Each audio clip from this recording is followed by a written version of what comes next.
तुलसी पूर्व जन्म में एक लड़की थी जिसका नाम वृंदा था। राक्षस कुल में जन्मी यह बच्ची बचपन से ही भगवान विष्णु की भक्त थी।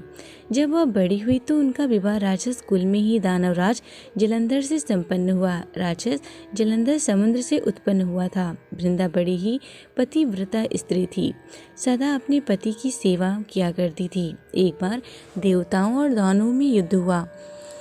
जब जलंधर युद्ध पर जाने लगा तो वृंदा ने कहा, स्वामी आप युद्ध पर जा रहे हैं, आप जब तक युद्ध में रहेंगे मैं पूजा में बैठकर आपकी जीत के लिए अनुष्ठान करूंगी। जब तक आप नहीं लौट आते मैं अपना संकल्प नहीं छोड़ूंगी।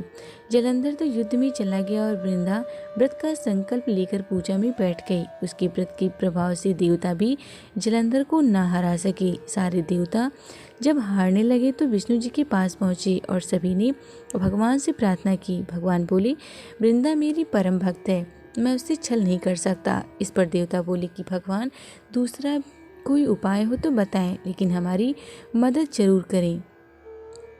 इस पर भगवान विष्णु ने जलंधर का रूप धरा और वृंदा के महल में पहुंच गए।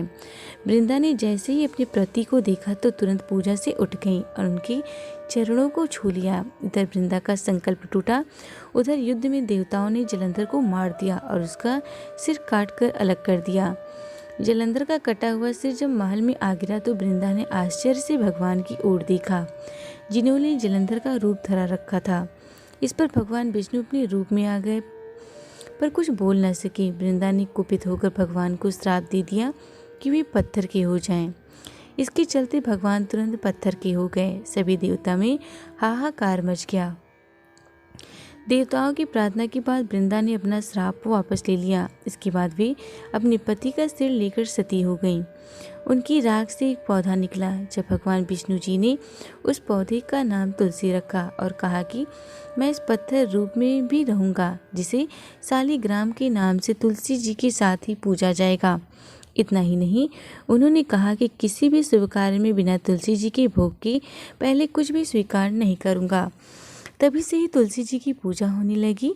कार्तिक मास में तुलसी जी का विवाह शालिग्राम जी के साथ किया जाता है। साथ ही देव उठवानी एकादशी के दिन इसे तुलसी विवाह के रूप में भी मनाया जाता है।